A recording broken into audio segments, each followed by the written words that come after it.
দ্বিতীয় দিনের শেষে ম্যাচে আমরা এগিয়েছিলাম। দক্ষিণ আফ্রিকা 93 রানে 7 উইকেটে ছিল, লিড ছিল মাত্র 63 রানের। কিন্তু ম্যাচটা আমরা হারলাম তৃতীয় দিনের প্রথম 1 ঘন্টাতেই। এটা একদম ক্লিয়ার ছিল যে দক্ষিণ আফ্রিকার লিড যদি 100-র নিচে থাকে তাহলেই ভারত ম্যাচটা জিততে পারবে, আর তাদের লিড যদি 120-30 হয় তাহলে ম্যাচটা ভারত জিততে পারবে না। এটা অস্বীকার করার কিছু নেই, এটা একদম সত্য কথা যে চতুর্থ ইনিংসের টেস্টে আমরা চেস করতে পারি না, আমাদের দ্বারা এটা হয় না। তাই ভারতের জন্য গুরুত্বপূর্ণ ছিল তৃতীয় দিনের শুরু থেকেই অল অ্যাটাকে যাওয়া, দক্ষিণ আফ্রিকার লিডটাকে 100 রানের নিচে রাখা। তাই শুরুতেই ভারতের জসপ্রীত বুমরাকে দিয়ে বল করানো উচিত ছিল। এর কারণ প্রথম ও দ্বিতীয় দিনে আমরা দেখেছিলাম যে হেভি রোলারের কারণে দিনের শুরুতে প্রথম 1 ঘন্টায় ব্যাটিং করা সহজ হয়, তখন বোলাররা কোন রকম সাহায্য পায় না।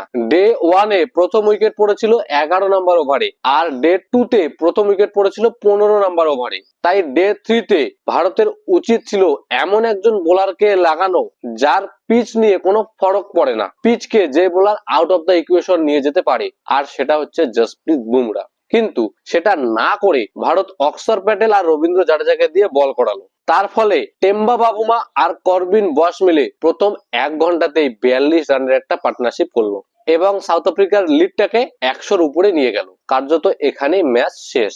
পরে আমরা কি দেখতে পেলাম, শেষ পর্যন্ত জসপ্রীত বুমরা এসেই কিন্তু তাদের পার্টনারশিপটা ভাঙলো, বুমরা এসেই উইকেটটা নিল। তাহলে বুমরাকে প্রথম ওভারে বল করতে দিলে কি হতো?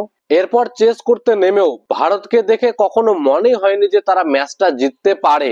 এই ধরনের পিচে শুধুমাত্র ডিফেন্স করে টিকে থাকা সম্ভব নয়, কখন কোন বলে উইকেট পড়বে সেটা কেউ জানে না। তাই ভারতীয় ব্যাটারদের উচিত ছিল একটু হলেও কাউন্টার অ্যাটাক করা। অন্তত 2-1 ব্যাটার সাউথ আফ্রিকার বোলারদের অ্যাটাক করার কথা ভাবতে পারতো।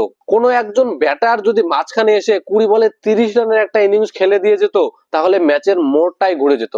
কিন্তু ভারত সেই অ্যাটাকিং মাইন্ডসেটটা দেখাতেই পারেনি, তাদের মাইন্ডসেট পুরোপুরি ডিফেন্সিভ ছিল। শেষের দিকে অক্সর প্যাটেল অ্যাটাক করে কিন্তু দেখিয়ে দিল যে অ্যাটাক করা সম্ভব ছিল, কিন্তু সেটা ভারত করলো না। আর এই ধরনের কাউন্টার অ্যাটাক সব থেকে ভালো যেই প্লেয়ারটা করতে পারতো সেটা ছিল ঋষভ পন্থ। কিন্তু ঋষভ পন্থকে এদিন ঋষভ পন্থের মতো মনেই হয়নি। শুরু থেকেই তাকে দেখে একদম আনসেটেল মনে হচ্ছিল যে তার মধ্যে কোনো ক্ল্যারিটি নেই। নাথান লায়নের মতো একজন অফ স্পিনারকে যে এত মারতে পারে, হারমার সেখানে কি, চাইলে সে হারমারকেও অ্যাটাক করতে পারতো।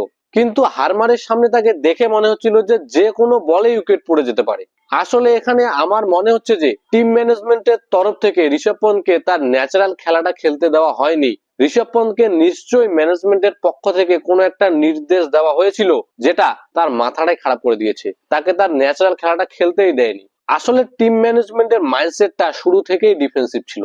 সাউথ আফ্রিকা কার্যত একজন বোলার নিয়ে এই ম্যাচটা খেলছিল, হারমার বাদে বাকি কেউই সেরকম ভালো বল করতে পারছিল না। তাদের নাম্বার 1 স্পিনার কেশব মহারাজ, সেও এদিন ভালো বল করতে পারছিল না। তাই ভারতীয় টিম কোনো একজন ব্যাটারকে যদি দায়িত্ব দিত যে হারমারকে গিয়ে অ্যাটাক করো, বা হারমারকে না পারলেও উল্টো দিক থেকে যে বোলার আসবে, কেশব মহারাজ হোক বা অন্য বোলার, তাদেরকেও যদি অ্যাটাক করতো তাহলে দক্ষিণ আফ্রিকার উপরে পাল্টা একটা চাপ তৈরি হতো, কারণ খুব বেশি রানের লিড তাদের হাতে ছিল না। কিন্তু সেই অ্যাটাকিং মনোভাবটা ভারতীয় টিম দেখাতেই পারেনি, তারা এদিন পুরোপুরি ডিফেন্সিভ ছিল।